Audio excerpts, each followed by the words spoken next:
Bueno, pues lo prometido es deuda. Señores, buenas noches a todos.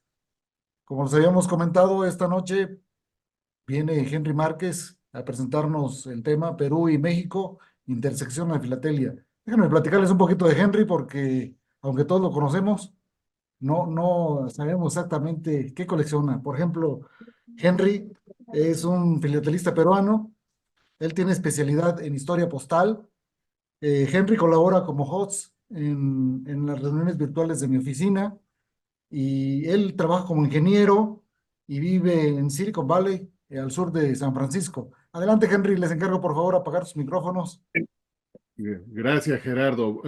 Voy a compartir mi pantalla y me avisan si es que se ve, por favor. Ok, un segundo. ¿Dónde estoy? ¿Dónde está mi pantalla? Aquí está. Si me confirman que se ve, Sí se ve, Henry. Ya gracias. se ve. Perfecto, muchas gracias. Bueno, primero que nada, buenas noches. Gracias a Gerardo por la invitación.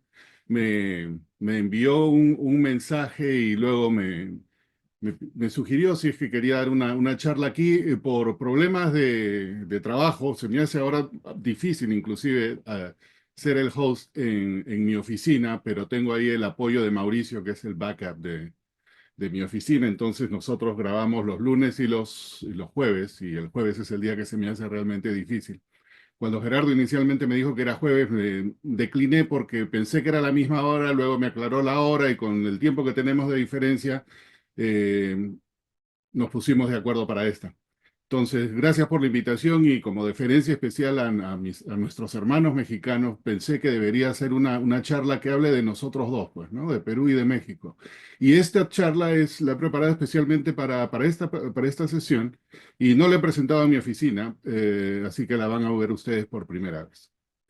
Es un tema que cubre a los dos. La intersección en filatelia, que es un poco más intersección cultural. A mí me gusta hacer presentaciones que cubren un poco la parte social y sobre todo la parte filatélica. Entonces, si nos ponemos en contexto, aquí tenemos en este mapa americano nuestros dos países y tanto México como Perú a través del tiempo han tenido pues una significación grande en muchas cosas, ¿no? Y tenemos muchas cosas en común. Tenemos una enorme riqueza cultural, nuestra gastronomía es conocida en todo el mundo, una herencia precolombina gigantesca, festividades que nos faltan días para completar todo en el año, y tenemos cantidad de lenguas nativas. O sea, si agarramos cualquiera de los dos países y tratamos de hacer una adivinanza y damos esto como cosa en común, pueden ser cualquiera de estos dos países, como pudiesen ser cualquiera de los otros países latinoamericanos hermanos de nosotros, ¿no? Pero entre Perú y México, creo yo, existen algunas cosas diferentes. Nuestra geografía es distinta. México abarca dos océanos, Perú solamente la parte del Pacífico sudamericano. Nuestra historia colonial y republicana en líneas generales podría ser la misma, pero no lo es, porque México fue el centro del virreinato de Nueva España, que incluía hasta las Filipinas. El caso del Perú era el virreinato del Perú, que ocupaba toda la parte de Sudamérica y con el tiempo se fue encogiendo por la misma dinámica de crecimiento en otras partes del continente, ¿no? Como en el sur o en el norte, el virreinato del Río de la Plata o el de Nueva Granada, que fueron de alguna manera cortando lo que fue el virreinato del Perú. Eso también creó de que Lima llegase a ser la ciudad más importante de España, prácticamente en América, al punto de que cuando viene la independencia, si hubieran hecho una elección en Lima, la gente en Lima no hubiese querido ser independiente. Esa es una cosa interesante. Entonces, la independencia del Perú empieza con Lima, digamos, ¿no? Pero fue una cosa externa. Es una historia aparte, pero viene así. En el caso de México, entiendo de que todo a partir del grito y con toda el movimiento independentista, todo de un solo en 1821, igual que en el Perú, nos independizamos de España. Entonces, estas son a grandes rasgos, hay muchísimas cosas que tenemos en común y algunas otras cosas que tenemos diferentes, pero una de las cosas, ya que estamos hablando acá de filatelia, es que correspondencia entre nosotros es bien difícil de encontrar. Eh, y esto es casi normal en prácticamente todos los países americanos o latinoamericanos, porque el punto común durante la época virreinal era comunicarse con España, aunque había comunicación entre los virreinatos importantes, y vamos a hablar un poquito de eso. pero luego de la independencia, correspondencia entre nosotros es bastante rara, pero hay cosas entre México y Perú y por eso me atreví a hacer esta charla de esa manera. Entonces, moviéndonos un poco hacia otras cosas, ¿no? Aquí es otro punto que tenemos interesante y quizás los peruanos conozcan más de la cultura mexicana que los mexicanos de la cultura peruana. Esto también lo escuché una vez de parte de David Brown en mi oficina y es cierto. Y la razón que es cierta es porque México ha tenido pues muchísima exportación de cultura a través de sus telenovelas, sus series y una serie de cosas que hemos visto en los otros países latinoamericanos y creo que en mucha menor cantidad las producciones de estos países mostrando la cultura local se han visto en México. Entonces tenemos, digamos, esa visión que no es balanceada quizás de unos de otros. Entonces mi intención también es tratar de normalizar eso un poquito en esta presentación, ¿no?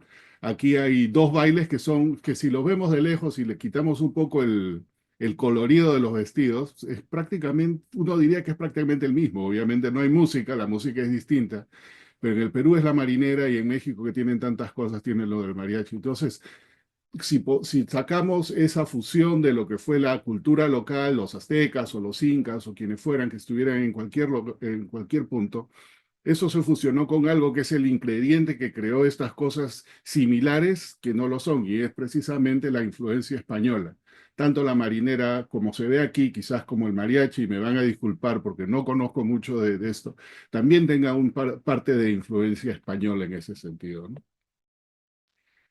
Hablando de España, que fue quien nos colonizó a ambos, aquí en el Palacio Real de Madrid, tenemos pues a la imagen tanto de Moctezuma como la de Atahualpa.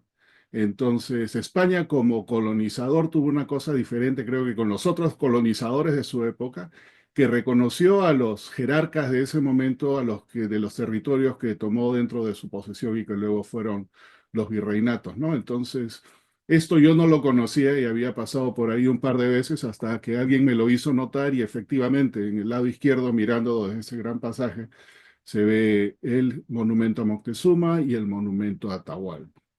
Entonces, cuando los españoles llegan a América y se encuentran con estos dos gobernantes, lo que realmente se encontraron fue pues como haciendo una analogía con los icebergs, ¿no? Con la punta del iceberg. Todo lo que estaba abajo no lo vieron. Y tanto en Perú como en México hemos tenido culturas pues milenarias, ¿no? En el Perú la cultura más antigua es la Caral, que es más o menos 4.500 años atrás. Y ahí en la parte superior izquierda ven lo que era la ciudad sagrada de Caral, en Supe, que es al norte de Lima, unos 150 kilómetros al norte. Y en el lado derecho, como bien lo conocen ustedes, Aguada Fénix en Tabasco, ¿no? Y a través de todos los centenarios, milenios y todo esto hemos ido avanzando en ambas culturas, con diferentes presencias de diferentes civilizaciones, hasta cuando llegan los españoles y encuentran a los incas en el Perú y a los aztecas en México. Y según tengo entendido, el azteca es el nombre que le dieron los españoles, el nombre era mexica. Si no, me van a corregir con eso, por favor, me gustaría tenerlo precisamente cuál era el nombre. Entonces, en ambas culturas o en ambas localizaciones, estas dos culturas que eran súper avanzadas ya tenían un sistema de correo. En el caso del Imperio Incaico, el Tahuantinsuyo, que es el nombre del Imperio Incaico, los cuatro suyos ahí, teníamos al chasqui. Y lo que se ven aquí son las diferentes rutas de lo que se llama en quechua, el idioma nativo de los incas, el Capac Ñan, ¿no? Y era toda la extensión del territorio que ocupaba el Imperio Incaico en Sudamérica, que viene desde prácticamente el sur de Colombia hasta la mitad de Chile, pasando obviamente por Ecuador, Perú, Bolivia, parte de Argentina y el norte de Chile. Todas estas rutas son más o menos unos 30.000 kilómetros. Y en esos 30.000 kilómetros, el centro, que era el Cusco, que está en este lado, se dice que el Inca comía pescado fresco que lo traía el chasqui desde Arequipa, corriendo hacia arriba. Estaba subiendo del prácticamente cero elevación a nivel del mar a unos 3.400 para luego bajar a unos 3.200, que es donde se encuentra la ciudad del Cusco, más o menos. En México lo mismo. El Painani entiendo que era el mensajero, el equivalente del chasqui, y el jerarca azteca también comía pescado fresco que le traían de Veracruz, creo, y en la misma operación. Entonces, a pesar de la distancia y no haber tenido quizás intercambio cultural en aquel momento, la dinámica era la misma, ¿no? Entonces, entiendo también que en esta estampilla la imagen del Painani eso es una imagen idealizada porque no hay referencia exacta de cómo era. Esta es una imagen que se hizo, una pintura que se hizo a principios del siglo XX, pero ya en el Perú, desde la época virreinal, las crónicas de un cronista, redundancia ahí, Guamán Poma de Ayala, él escribió una carta muy extensa que se perdió. Es una carta de 1200 hojas que existe hoy en día, fue encontrada y está en una universidad de Dinamarca. Y allí existe la figura de tal cual como era el idealizado, de algún modo, el chasqui en la época eh, pre-inca, ¿no? En la época inca, perdón. Entonces ahí está con este caracol y el quipu, que era la escritura y todo lo que se quiere decir. En ambos casos creo yo que tanto el Painani como el chasqui y las rutas que existieron facilitaron la parte de la conquista y tanto fue así de que en esta serie Forjadores de América, ¿no? De España, se ilustró al chasqui como uno de los forjadores, junto con los que fueron los virreyes tanto de Nueva España como del virreinato del Perú y otros personajes que influyeron en eso. Y se reconoce, creo yo, por parte de los españoles el hecho de que el avance ya de estas culturas definitivamente facilitó su conquista. Es algo que una tecnología que ellos desarrollaron que al final de alguna manera les jugó en contra, pero bueno, es lo que se dio. Entonces, desde que se establecen los virreinatos tanto en Nueva España, en México hoy, como en el Perú, existió la correspondencia. Y buscando correspondencia, lo más antiguo que encontré fue esto, que fue enviado desde la Sagrada Inquisición en Lima a la Sagrada Inquisición en México y que está fechado el 6 de diciembre de 1604. Esto entiendo, estuvo en la colección de señor Isaac Bacal y la verdad no sé dónde esté ahora porque esta es una pieza importantísima para quienes coleccionan la parte colonial de ambos países, pero en este caso procediendo del Perú es una cosa importante también para el Perú. Entonces, muchas cosas pasaron durante el tiempo virreinal, el establecimiento de los correos mayores y todo eso. Y otra carta de la cual yo tengo conocimiento es esta. Esta es una carta que va de México a Lima, en este caso, vía Acapulco, todavía del periodo colonial de 1809. Entiendo que 4 reales era el porte de México a Lima en aquel momento. El medio real era el transporte desde el Callao hasta Lima. Callao es el puerto de Lima, pero no está en aquella época, por lo menos no estaba al margen del mar. Entonces, esta es la carta digamos, segunda más antigua que se podría conocer. Y también conozco una tercera. Esta sí es mía. Viene de algún lugar en México que quizás sea Puebla, por lo que he consultado con un par de personas, incluyendo con Jorge Benavides. No está 100%, perdón, Jaime Benavides, no está 100% seguro, pero pareciera que fuera Puebla. Pero lo interesante de esto es exactamente lo mismo, los 4 reales, el medio para llegar a Lima. La distinción de la característica de esta marca roja que pudiese ser Puebla.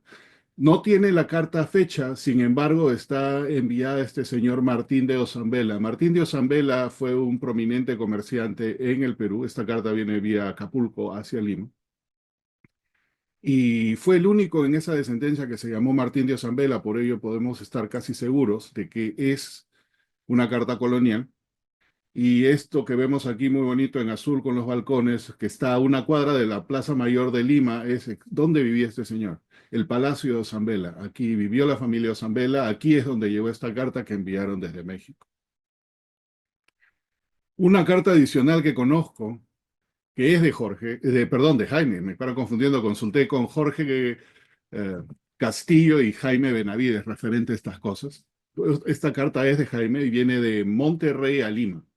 La fecha es interesante, ¿no? Viene en mayo 30 de 1821. El Perú se independiza en julio 28 es cuando se hace el anuncio. Pero ya desde mucho antes, José de San Martín, que es el libertador del Perú, ya estaba en el territorio peruano con el ejército libertador y se estaba moviendo, para este tiempo tenía el puerto del Callao cercado, Lima estaba cercada, y ya estaban prácticamente por terminar lo que iba a ser el primer punto para poder entrar hacia la independencia de Lima. Como mencioné anteriormente, si hubiese habido elecciones en aquella época, los limeños no hubieran querido ser independientes, así que este era un movimiento, digamos, dentro de esa época quizás hasta revolucionario, ¿no? Esta carta viene, como decía, de Monterrey, de acuerdo a la descripción que me proporcionó Jaime, pasa por León y luego va a San Blas y viene por el lado del Pacífico. Como les decía, en la época de la independencia, del periodo de independencia del Perú, de la guerra de la independencia del Perú, el ejército libertador tenía la parte del Callao hacia el norte bloqueada por Lord Cochrane, que era el almirante a cargo de la parte marina del ejército libertador que venía de Chile. Para esta época, Guayaquil, parte de Ecuador, era una provincia independiente, prácticamente como un país independiente. Y toda esta área que vemos aquí ovalada está prácticamente bloqueada para los navíos que no de bandera española. Esta carta de Jaime, que viene de Monterrey a Lima, entra por Paita. Paita está aquí al norte y por la descripción que existe aquí, podemos estar seguros de que esta carta llegó en un barco que no tenía bandera española. Por esa razón pudo entrar dentro de la parte del bloqueo. Ahora, esta otra carta no es directamente de México, pero es muy cerca de la Capitanía General de Guatemala en aquel momento. Esta carta viene prácticamente a la misma fecha o por la misma época. Es un duplicado de una carta originalmente escrita en agosto de 1820. La continuación del duplicado que se envía viene en febrero y viene de Guatemala a Lima, la misma ruta del Pacífico hacia el sur. Esta carta, que también viene por el lado del bloqueo, como venía en un barco de bandera española, no podía entrar por la parte bloqueada, así que entró por el sur, por Arequipa. Y aquí está la marca que nos indica eso. Entró por este lado. Esta marca España hubiese indicado que la carta procedía de la península ibérica, ¿no? Pero en este caso hubo una equivocación quizás, no se sabía, sería la confusión del momento, fue tachada y se presume de que esta marca España es la que reemplazó una marca España anterior que existía en Lima, porque entró por el sur y subió otros 1000 kilómetros para llegar a Lima, y que es la que reemplaza esta. Curiosamente, esta carta y la carta de Jaime tienen, digamos, un par de párrafos en común, ¿no? Y que hablan de la preocupación en ese momento de quienes estaban escribiendo las cartas. Por ejemplo, esta dice, ¿no? Entre las muchas cosas que se leen ahí, dice, no deje de darnos alguna razón de las cosas que pasan, políticas que pasan en ese continente. Por aquí estamos gozando de tranquilidad y creemos lo que es lo menos malo y bla, bla, bla, bla, bla. Estamos hablando de febrero, dos españoles escribiéndose aquí, igual que en la carta de Jaime. ¿Quién les diría que en pocos meses tanto México como Perú, o por lo menos la parte de Lima y otros iban a ser independientes? Y lo que ellos estaban viendo como un problema o tranquilidad o lo que fuese, terminaría con la creación de dos nuevos países. Entonces, acá vamos a retroceder un poco, avanzar un poco y retroceder un poco. Entonces, ¿cómo empieza nuestra independencia, no? Otra de las cosas que tenemos casi en común, el grito. En ambos lados tuvimos un grito. Quizás el de México sea más conocido que en el Perú por el grito de Dolores de Miguel Hidalgo y Costilla, pero en el Perú, un año después, en 1811, en el sur hubo el primer grito de libertad por Francisco de Sela. En la parte sur de Perú, en Tacna, más o menos la misma cosa, viniendo de la época de las juntas aquí en América y las guerras napoleónicas que tomaron al rey como rehén. Para 1821 ambos nos independizamos. En el caso del Perú fue el 28 de julio, con José de San Martín, el libertador argentino que llega e independiza al Perú, o los inicios de lo que viene a ser la independencia del Perú, porque de 1821 a 1824 se iban ganando territorios para esto. Y en el caso de México, el 27 de septiembre, con el ejército trigarante que entró en la Ciudad de México, ¿no? Entonces, más o menos nos ponemos aquí ya en contexto de lo que es pasando del periodo colonial a pasando al periodo republicano. Entonces, para hablar de esto, vamos a poner esta línea de tiempo y vamos a tratar de ubicarnos, de ver un inventario de las cosas que se han ido viendo, que como vamos a ver no son muy comunes de encontrar. Entonces, antes de 1821 tenemos la parte común colonial de ambos y a partir de ahí en adelante la parte de república. Entonces, de acuerdo al inventario que he podido conversar con varias personas, del periodo virreinal de ambos países, únicamente se conocen 4 cartas que han ido de México a Lima o a Perú o de Perú a México. Es todo lo que se conoce. Curiosamente, cuando nos volvemos república, hay aún menos. Son solo 2 cartas dentro del periodo filatélico, que cubriría del 21 hasta el 56 o 57, si hablas en el caso de Perú. En el periodo clásico solo se conoce una carta, que está entre el 57 y el 78. En el postclásico hay 9. Esto es entre 1879 hasta 1900. Si sumamos todo eso, estamos hablando de prácticamente 4 siglos o 3 siglos que solamente se conocen pues un puñado de cartas. Se conocen 16 cartas. Ya en el siglo XX, ya como que progresivamente se empiezan a ver más, pero por lo menos lo que yo he podido observar del lado de Perú, correspondencia entre Perú y México no ha sido común hasta los 1940, 1950. Razones desconozco, pero así se dio la situación.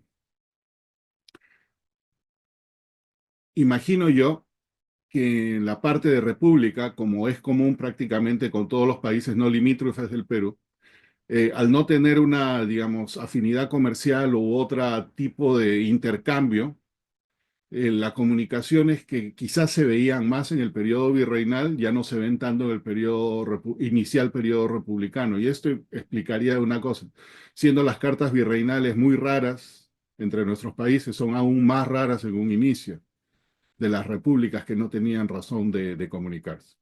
Entonces nos independizamos en 1821 ambos, pero la carta más antigua que se conoce en la época republicana sucede 30 años después. Por lo menos la que se tiene registrada, quizás existan otras que es muy probable, pero bueno, no las conocemos. Esta vendría a ser la más temprana entre ambos, 1851, 30 años después de nuestra independencia. Y viene del puerto de Mazatlán a Lima, probablemente por un correo privado o por encargada a un capitán de barco o algo, y tiene sentido porque ninguno de los dos países teníamos en ese momento parte del correo oficial o el correo, la administración de correos local con conexión para el extranjero.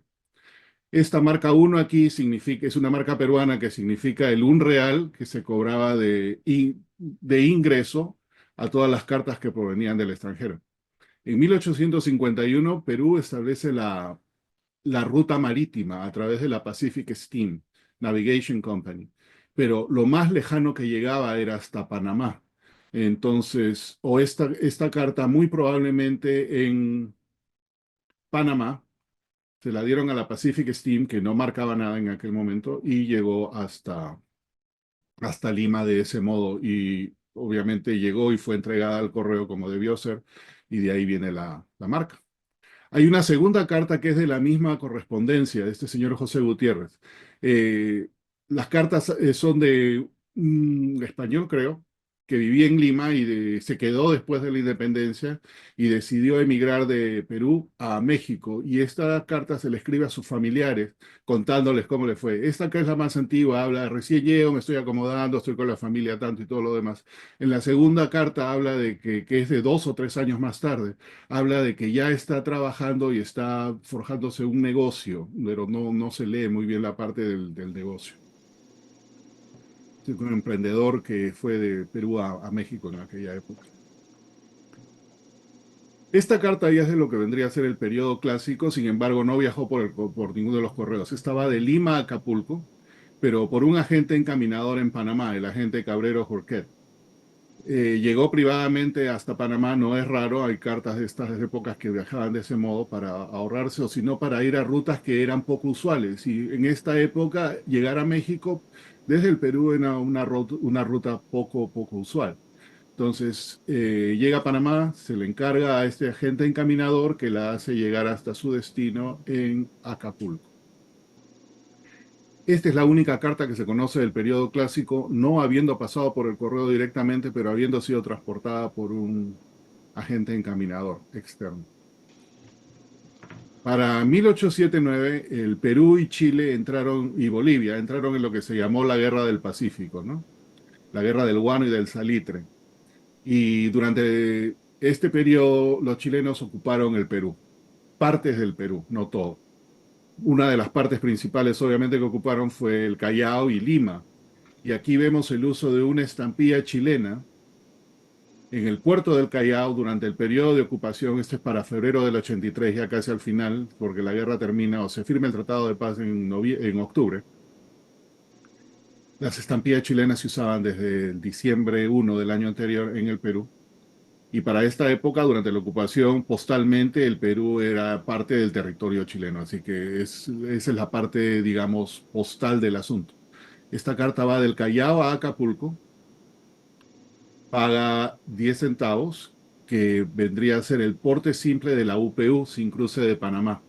De Perú y de la costa sur del Pacífico, las que iban al extranjero se enviaban con un porte adicional que era de 2 centavos hasta más o menos marzo del 81 y de ahí en adelante de 1 centavo. Y eso pagaba el cruce en Panamá, el cruce de una costa a otra para poder ser encaminada hasta a Europa o lo que fuera. Esta que venía enteramente por el lado del Pacífico no tenía que pagar el cruce de Panamá, por esa razón son solamente 10 centavos. Esta es otra carta, ya muy posterior, 1894, que va de Lima a México y vía Nueva York, y entiendo que después del periodo, durante el periodo este de la guerra entre Estados Unidos y España, se utilizó la ruta de Nueva York para ir a cualquier parte de México y este vendría a ser el caso, ¿no? Entonces va de Lima a México. Y si alguien después, por favor, me puede explicar por qué ya en esta época había DF, porque según encontré en Google, el DF empieza en 1924, así que estoy súper curioso porque ya desde 30 años antes se llamaba así. La carta este es de 48 centavos, es un porte triple. Los 10 centavos más el cruce de Panamá 3 veces, que vendría a ser el porte ahí, 33 centavos, más 15 centavos de certificación y aviso de recepción. Hasta 1896, el correo certificado peruano incluía el pago del aviso de recepción. Aquí vemos el aviso de recepción, aquí vemos la parte del certificado. Esta tarjeta postal ya es de principios del siglo XX y viene de Veracruz a Lima. No pude ver el porteo, esto es de la colección de mi amigo Luis Kusianovich, y Jorge Castillo tuvo la gentileza de poner esta descripción, ¿no? El correo originado en el puerto de Veracruz, llegó por barco de cabotaje hasta Tampico, de ahí por diligencia a Nuevo Laredo, de ahí cruzó a Laredo, de ahí a Nueva York y de ahí se fue a Lima. Toda una hazaña para llegar desde Veracruz hasta Lima. Un periodo que yo considero importante de lo que es intersección e influencia entre nuestros dos países ocurre aquí. En 1914, más o menos para esa época, ¿no? Entiendo que esta es la parte también de unos conflictos ahí en México que empezaron con la revolución. Pero para aquella época en México emiten ustedes esto, lo que nosotros todavía le llamamos el Sunburst. Este cierre que se utilizaba en la correspondencia certificada. Esta carta de octubre del 26 de 1914 viene desde Guanajuato hasta el Callao vía Nueva York, como ya habíamos conversado y entendido, y viene con este cierre, digamos, ¿no? Imagino yo que para esta época ya existía un poco más de correspondencia entre Perú y México. Esta viene a un señor que está en el consulado británico en Lima o en el Callao que se encontraba en ese momento y viene con el cierre. ¿Por qué enfatizo tanto el cierre? Hay otra carta aquí también que habla del cierre, ¿no? Esta viene de un filatelista ya en Tuxtla Gutiérrez, va a Lima con sus estampillas aquí, el Nietzsche, el bigotito este y todo eso, y viene con el cierre. ¿Por qué el cierre es tan importante? Porque en el Perú en 1916 se emitió esto, el cierre de seguridad, que prácticamente servía el mismo propósito, con la única diferencia que existe mucho menos, y voy a hablar de eso un poquito. Entonces, ya desde los mediados de los 1870 en el Perú se utilizaba un sello de lacre, pero este no es cualquier sello de lacre. Este es un sello de lacre especial emitido por el correo. Se ponía el lacre y se hacía el imprint para las cartas que venían con correo, perdón, con correspondencia certificada con valor declarado. También para aquella época los consulados utilizaban este cierre así tipo sol para cerrar su correspondencia. Para la época del cierre de seguridad que se emite para los 1916, tanto el ministro de Comunicaciones como el director de Correos habían sido embajadores en otros lugares, eran súper familiares con este cierre peruano que ya existía y ya el correo tenía la usanza del lacre marcado oficialmente por el correo y es así que se les ocurre crear este cierre de seguridad y para eso se tomó como referencia de la forma exterior el, el Sunburst mexicano. Entonces, este es el mock-up que le enviaron al American Banknote, o que el American Banknote hizo su propuesta y le dijo, los peruanos le dijeron, ¿sabe qué? Es muy caro, la vamos a hacer localmente y esto es lo que hicimos nosotros en el Perú. ¿Y cómo sabemos de que este cierre realmente es eso, más allá de ser una hipótesis? Pues bien, en los archivos del American Banknote que hoy están que son parte de la American Philatelic Society, existe esta carta con el mock-up y un sobre con el Sunburst mexicano. Y si leemos la carta, el pedido dice todo esto y dice semejante al usado por el Correo de México. Entonces, el cierre de seguridad peruano, en lo que refiere a su forma externa, definitivamente se inspiró en el Sunburst mexicano. Y el resultado de esa creatividad es esto, que tiene exactamente el mismo uso. Yo colecciono los cierres de seguridad, esta es la colección que más afecto yo le tengo. Y de toda esa época, este es el único sobre que tengo que va de Perú a México y va de Lima a Zacatecas en diciembre 14 de 1916. A diferencia del Sunburst mexicano que se usó por décadas, este se emitió solamente una vez, se imprimieron 1 millón y se usaron todos.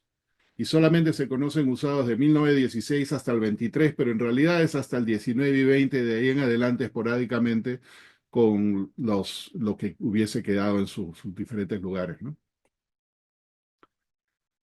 Ya para esta época empezamos a ver, obviamente, mayor correspondencia. Eliseo Portela fue un filatelista de aquella época y me imagino que este señor Urbano González habrá sido otro filatelista ahí en Monterrey.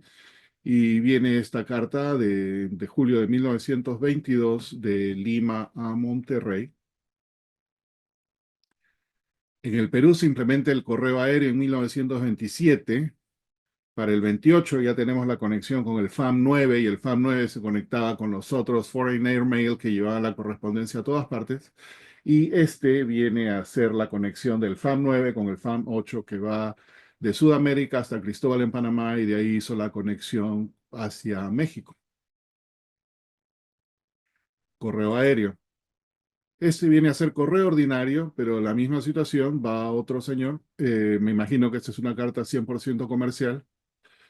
A pesar de que llega a Cristóbal, llegó a Cristóbal por barco, porque el porte que se está pagando aquí es un porte simple UPAE. UPAE es importante porque es la Unión Postal de las Américas en España, pero para aquel momento no incluía España, creo, o si lo incluía, esa parte no la tengo bien clara. Pero Perú entra en la UPAE en 1911 como uno de los miembros fundadores y México ingresa en 1921 y siendo ambos ya parte de la UPAE, tenemos ahora un rate preferencial. Todo el territorio de América era como si fuera el mismo territorio doméstico postal y entonces esta carta que va del Lima o del Callao a México, certificada, pagaba exactamente lo mismo como si hubiese sido enviada dentro del Perú. Esa es una de las estipulaciones del OPAN. Esta es otra carta aérea ya para la época de la guerra, en 1941. En esta época, con esta serie en especial, que se emitieron muy pocas estampillas, casi todo lo que se conoce va a Estados Unidos, es más difícil encontrar algo que vaya a otro lugar, y aquí tenemos una que viene, que va a México, a Monterrey, es en mayo del 41. Ya de aquí en adelante han habido más cosas que han ido avanzando, mayor correspondencia, otro tipo de cosas. No vamos a hablar eso ahí, he tratado de agarrar una de cada década. Pero para los años 60, esta es la única estampilla que se emite en el Perú, que yo conozca, en la cual aparece la bandera de México, y es para una exposición de tesoros artísticos. El Perú mostraba todos los tesoros, todos estos huacos de oro y todo ese tipo de cosas a través del mundo, y en este año 62 se presentó en México. Se emitió esta serie para conmemorar ese acontecimiento de que se exponían nuestros tesoros del Perú prehispánico en México. Otra emisión que tiene que ver con México es esta, obviamente la de las Olimpiadas del 68. Una cosa muy vistosa, este es un sobre de primer día. Para esta época el correo peruano aún no emitía sobres de primer día, este es un sobre de primer día privado. Parte interesante de lo que es nuestra parte de historia, desarrollo y la historia filatélica, si se le puede dar un nombre.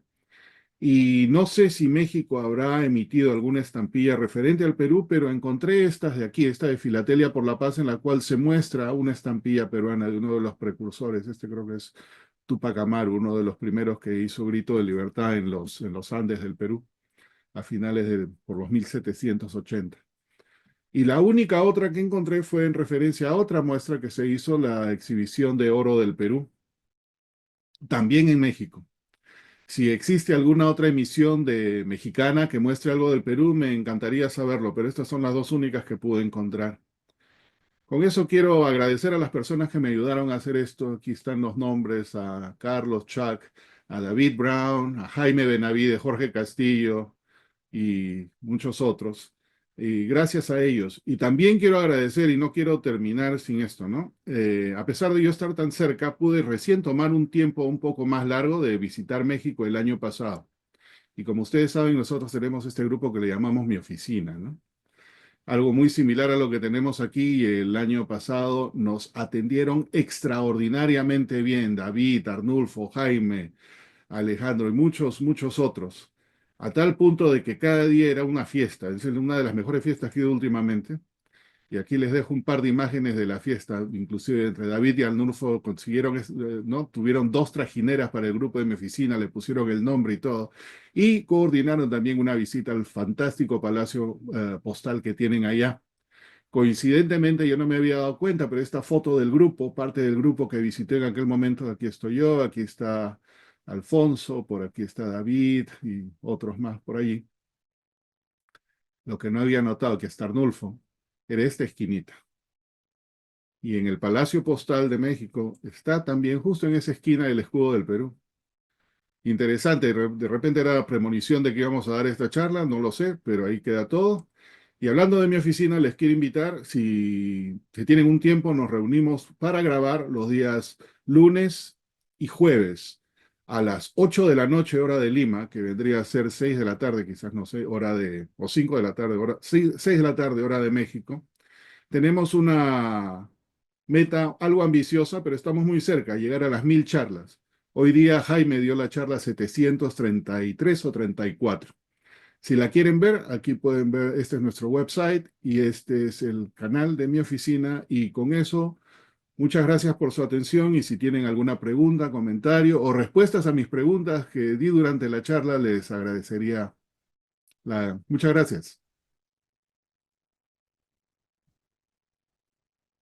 Muy Muchas bien, gracias a Henry. ti, Henry. La verdad, nos has Bueno, dejado boquiabiertos con tu presentación. Muchas felicidades. Gracias. Don Juan, ¿quiere comentar algo con Henry? Henry, nos has dado el mejor platillo de la semana, ¿eh? Te Gracias. puedo decir así con franqueza que pues nos quitaste una venda de los ojos en el sentido de conocer eh, pues dos países a distancia, pero que de una forma u otra, con tu introducción nos pudiste hacer conscientes de la similaridad en lo que se refiere a su pueblo, a su eh, colonización.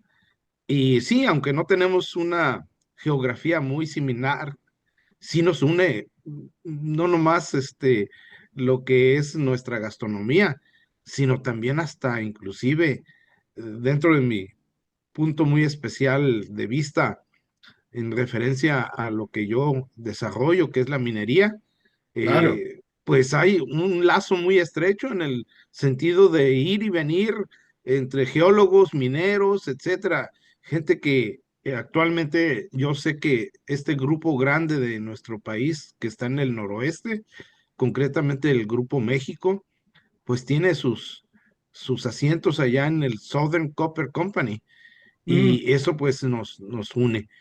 claro. Sí, te felicito verdaderamente, creo que no voy a ser el único que te agradece esta manera tan deleitosa, ¿verdad? Para poder saber conocerme un poquito más. Me llama la atención dentro de tu presentación una pieza ahí que nos muestras de la época del 14, si mal no recuerdo, o del 16, donde alcanzo a percibir que tienes dos estampillas de diferentes valores, pero sobrecargadas. ¿Qué pasa en esa época por allá, por Perú? Una inflación, algún problema, económico de interés, porque acá en México, precisamente en esa misma periodo, tuvimos un periodo de inflación terrible, tanto así de que las estampillas fueron sobrecargadas, fueron, revalorizadas, etcétera, y Sí. sí, me captó la atención esa pieza. Esta de aquí te refieres, ¿no? La que estoy compartiendo. Así es Perfecto, te sí, explico. Este es el tiempo de la Primera Guerra Mundial, obviamente, y el Perú no imprimía sus estampillas localmente, las imprimía la American Bank, aquí en los Estados Unidos.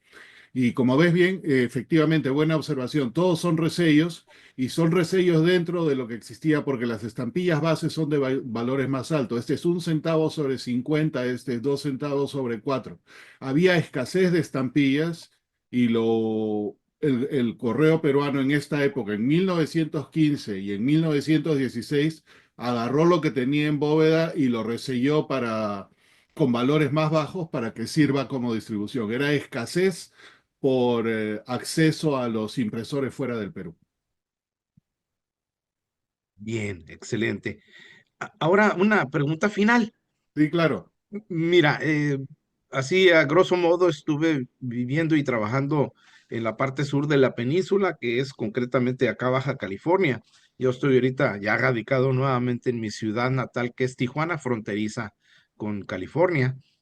Y en La Paz, por la razón histórica de haber trabajado para la creación de un museo y manejarlo por casi 4 años y medio, me dio la oportunidad de introducirme acerca de los migrantes que a través de las costas venían, no nada más de la época independentista, sino también los que llegaron a colonizar y quedarse a vivir en la parte sur de México, de la península, Ajá. concretamente a la familia de apellido Amao.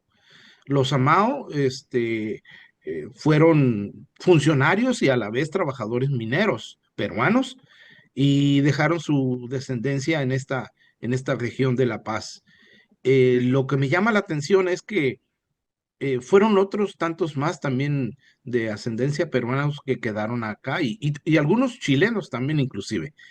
Más mm, me carcome la curiosidad si hubo la circunstancia al revés, que algún mexicano se haya ido a quedar a Perú. Así de que pues eso es parte de lo que hay que seguir eh, enfrentando en la investigación.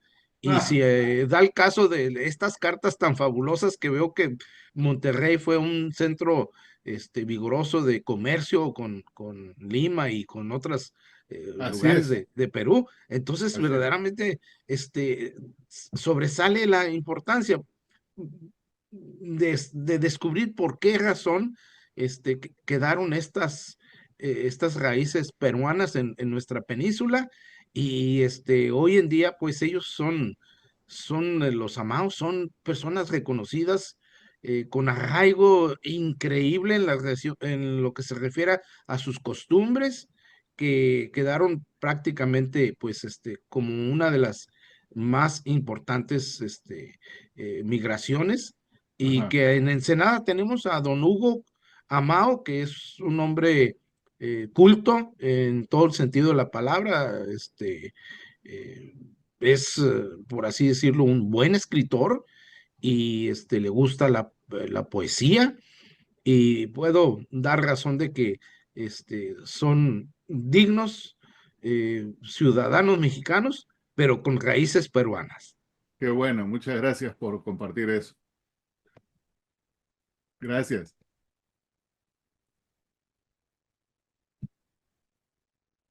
¿Alguien más? Henry comentaba sobre el Distrito Federal. El Distrito Federal empezó Sí. en la ley de la ciudad, la cambiaron en 1824, justo después de cuando se formó cuando terminó el Segundo Imperio, Oh, ok, el ok. primer imperio, El primer imperio. el imperio y Ok. empezó la República. Ahí es cuando ya se denomina Distrito Federal. Entonces, porque en Google yo encontré que lo cambiaron a Distrito Federal en 1924, por eso me llamó la atención, pero no, o sea, Google, se equivocaron ahí de repente. Un 9 en lugar de un 8. Gracias, gracias por esa aclaración, me llamó mucho la atención. Adelante, Ricardo. Sí, gracias. Felicidades, Henry. Muy interesante. Gracias. Efectivamente, después del primer imperio es que aparece el Distrito Federal para evitar conflictos políticos a nivel nacional, es cuando se decreta por el Congreso y al surgir la República propiamente. Y algo que es muy interesante, me llamó mucho la atención las pocas cartas existentes, Sí. pero lo extraño es que había como decía Juan Cabuto, una gran migración de pues, mineros y pescadores que venían a México, tanto que en Acapulco, en la zona de la costa de Guerrero, se bailan las chilenas, por ejemplo, ¿sí? Oh, La influencia chilena es impresionante, y es que extraño que los peruanos que tenían una posibilidad igual y seguramente trabajo en los barcos, en fin, no nos dejaran una huella tan marcada y se fueran hasta La Paz, Baja California, ¿no? O sea, es muy interesante ese dato que nos da Juan Cabuto, ¿no? O sea, y que los chilenos llegaran tan fuertemente con tanto comercio y viajes hacia Acapulco y esa zona, que dejaron su música y sus danzas, se baila igual la chilena con la pañoleta al aire, etcétera, ¿no? O sea, es muy interesante, ¿no? Habría que profundizar más y es factible que por ahí se encuentren documentos todavía y que sí, no hemos buscado con esa finalidad. Realmente me sorprende, ¿no? O sea, esos datos. Y la otra cuestión importante, bueno, seguramente le iba a decir David eh, Solano, que él colecciona estas cuestiones de documentos postales. En el caso de los cierres, aquí se les llama marbetes Marbete, ok. oficialmente. Ya por razones de lengua popular y coleccionismo, hay quienes les dicen soles, cierres, etiquetas de cierre, etcétera. Pero el nombre oficial del correo es Marbete. Marbete, ok. ¿Sí? Y la otra, tienes toda la razón, el nombre correcto es del pueblo mexica, ¿sí? Por sus orígenes, ¿no? O sea, y no aztecas, ¿no? Aztecas es, pues más un manejo equívoco en las crónicas, ¿no? Porque se suponía que venían de Aztlán y de ahí deriva el término azteca, ¿no? Pero no es Ok, correcto, lo correcto son mexicas, ¿no? O sea, mexicano. y felicidades, me encantó, me pusiste a dar vueltas la cabeza en muchas cosas. Voy a buscar unos materiales, a ver qué encuentro por ahí de lo virreinal, a ver si encontramos algo que les pueda servir. Muchísimas Fantástico. gracias. No, gracias. Y solamente un comentario. Yo imagino de que ha habido mucha migración entre ambos, ¿no? Inclusive migración de tránsito, sobre todo de Perú hacia el norte. Las cartas que hoy conocemos, estadísticamente quizás sean solamente el 1% o el medio por ciento de lo que realmente circuló, porque estos son archivos que o los guardaron de recuerdo o los guardaron de un filatelista o lo que fuera. Anteriormente habían archivos comerciales muy grandes que existen y un ejemplo claro, por ejemplo, en el Perú hay mucha migración china y japonesa, muchísima. Eh, para darte un ejemplo, mi abuela era japonesa, el abuelo de mi esposo era chino, entonces, pero nosotros no tenemos ninguna carta y no se conocen archivos de correspondencia entre Perú y Japón a pesar de la cantidad de miles de esas personas que llegaron a nuestros países. Interesante. Ujú. Gracias.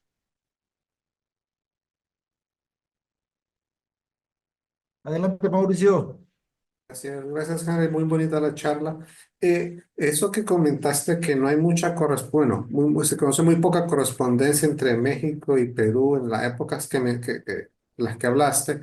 Aquí te voy a compartir algo. No es precisamente de México, pero es de la época de Guatemala, como capitanía que dependía de la Nueva España. Un documento muy interesante que precisamente registra cuántas cartas se estaban enviando a Lima. Claro. Y hay buen Ya. número, ¿no es Un cierto? buen número, sí, sí, lo voy a ampliar para que miremos ahora. Van sencillas, dobles, triples y pliegos. Y una nota dice que ninguna de las, no entiendo lo que dice, correspondencias van franqueadas. Claro, que pague el que recibe, lo que era la usanza de la época. Presentes. Ah, de las presentes. Ah, gracias. De las presentes correspondencias van franqueadas. Ok. De Guatemala, 15 de octubre de 1768 y va al administrador del Correo de Lima. Claro, este documento es importante, mira, fíjate tú, porque efectivamente en la época colonial había razón de que los centros administrativos principales se comuniquen entre ellos. Ujú, Eso, digamos que en la época colonial, curiosamente, siendo tan raras como son, hay más cartas del periodo colonial que el periodo republicano. Una vez que ya se termina ese vínculo y ya no existía la necesidad de comunicarse entre ellos, es que se ve un tremendo, pues esto, ¿no? Espacio de 30 años que no se conoce nada. Yo no me jacto de conocer un montón, pero yo colecciono historia postal y conozco mucha gente y pregunto mucho y no hay nada. ujú.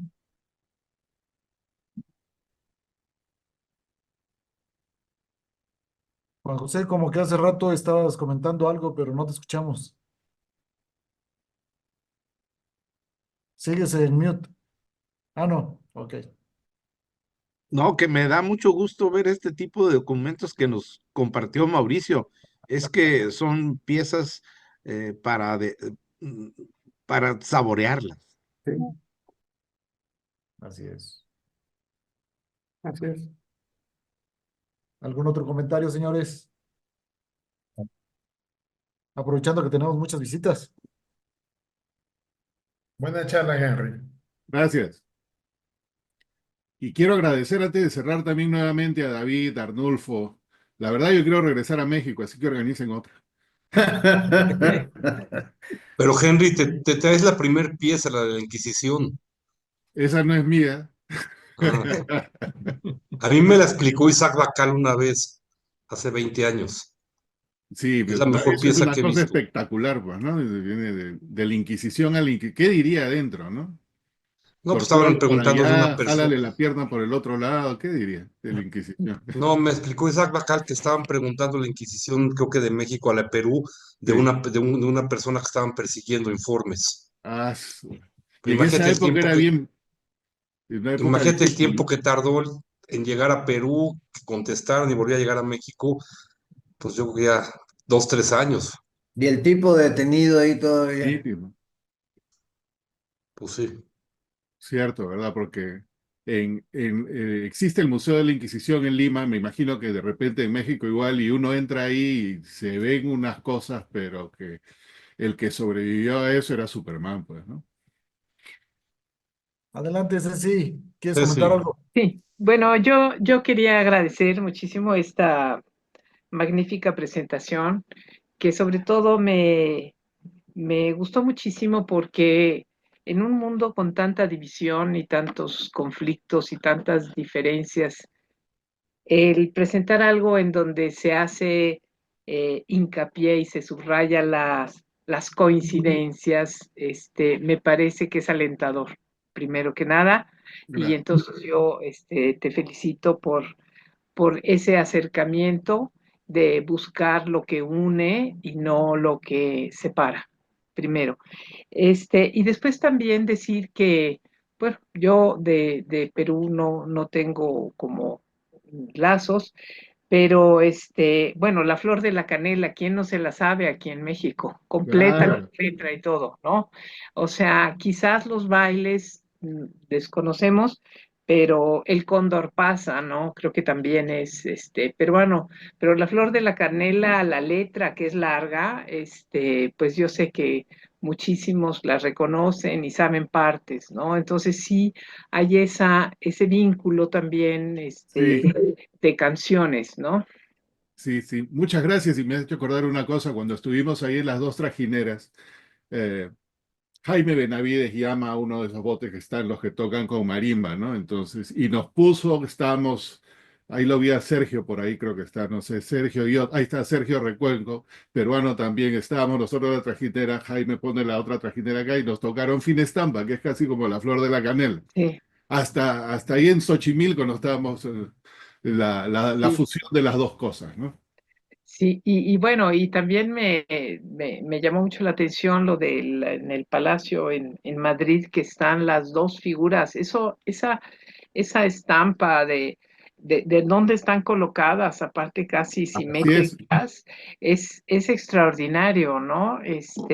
No, desconocía completamente que hubiera en Madrid algo, un reconocimiento así de estas autoridades locales antes bueno, cuando la llegada de los españoles.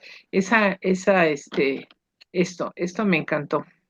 Y está escrito ahí, ni siquiera para decir que se presta a equivocación, no, porque está en Montezuma y Atahualpa. Y yo había ya pasado por ahí, yo nunca le había prestado atención a esto, y una persona, un español, me hizo notar, es un amigo español, me dijo, ¿tú sabes quiénes son estos? Fue el primero que me dijo. En realidad él me preguntó solamente a Atahualpa, ¿quién es ese? Y yo le digo, no Sí, sé quién será, pues un vigilante. No me dijo, sí, míralo bien. Y no podíamos entrar, estaba cerrada, porque en ese momento, pero lo llegamos a ver y efectivamente decía Atahualpa y mira al otro lado Moctezuma y hizo una alusión que es cierta. Si otro imperio, no lo voy a mencionar, los hubiera conquistado en América, este tipo de cosas no lo verían. Esto solamente se ve que España reconociendo a los líderes que, bueno, ocuparon igualmente, era el periodo, hay que ponerse en el momento, pero hubo un reconocimiento de que en el Palacio Real los reyes, digamos, ¿no? Tanto del imperio mexica como el inca, tenían un espacio en este palacio. pero aparte son esculturas con una gran dignidad, ¿sí? Exactamente. O sea, eso me gusta, ¿no? O sea, se ve la autoridad, el respeto, la dignidad, o sea, le dan no nada más de que están ahí, ¿no? Sino de que están muy dignos, la postura, ¿no? El lenguaje corporal, los atuendos, o sea, todo Cierto. eso, ¿no? Aunque muy Pues europeos en sus bueno, rostros. sí, pues sí, pues Interesante. al modo en que los pueden poner, pero sí, medio romanos, ahí medio sí, no, pero bueno, eso me llamó muchísimo la atención.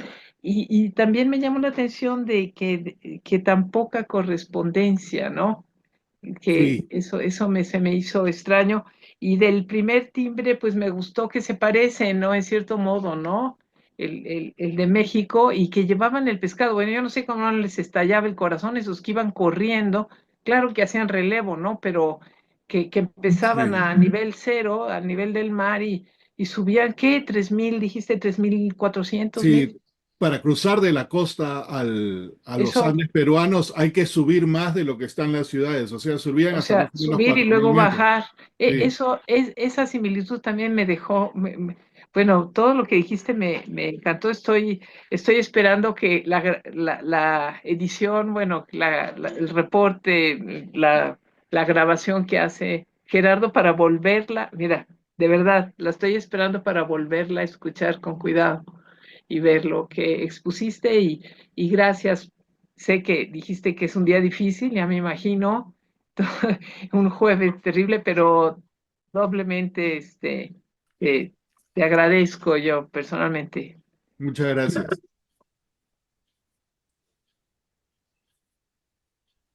Adelante, Arnulfo. Hola, buenas noches a todos. Henry, pues expresarte nada más. Cada charla que nos has compartido es la misma admiración de el eco de lo que estamos pronunciando en este momento aquí en la reunión con Gerardo, igual con tus pláticas en mi oficina, muy enriquecedoras, con mucha cultura y el corte social e histórico de cómo construyes esas historias es impresionantemente bueno. Simplemente felicidades por tu plática y por otro lado, bienvenido a México. No, Y es que quieran ya venir, caigo, por favor. ajústense. Gracias, Artulfo. Igual, todos los amigos peruanos que están aquí presentes, agradecerles también. Omar, Sergio, Perdón, me faltó agregar que cómo estaba tan didáctica, o sea, sí, cómo estaba armada de una manera de entenderla y captar, se va grabando, se va quedando las imágenes, el orden en que se va diciendo, o sea, eso es muy difícil de hacer, ¿sí? Muy limpio todo, nada confuso, las elipses, donde es la parte que no llegaban los Claro. barcos españoles, o sea, muy claro, o sea, las palabras que ibas diciendo reforzadas con la imagen precisa, con una claridad que pues te lo agradezco también, muchísimo. Gracias.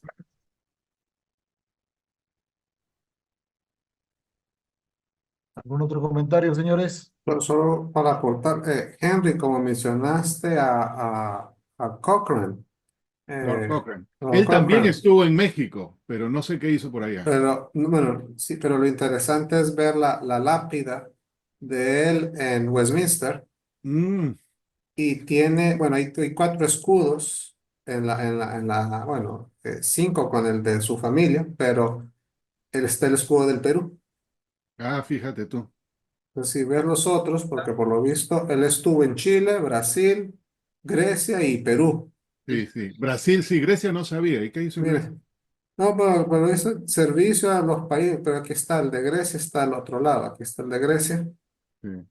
¿Ese está en Westminster? en Westminster, sí, en la abadía de Westminster. Sí, lo vi, sí, sí, cierto. Están todos Sí, los grandes héroes de la Marina de Inglaterra. sí, ahí está enterrado él. Lord Cochrane. Sí. Bueno. Gracias, vámonos a- ¿Algún otro comentario antes de que se vaya, Henry? Señores, Gracias. si no, vamos a darles Excelente plática. Gracias por tu vamos a darle excelente un aplauso, por presentación, favor. Henry. Gracias a ustedes. Gracias, Henry, Henry. muchísimas gracias, Henry. Gracias, gracias. Agradecemos que nos hayas regalado tu tiempo y agradecemos también a los amigos que nos han acompañado esta noche. Muchas gracias a todos ustedes. Buenas Que tengan noches. buena noche.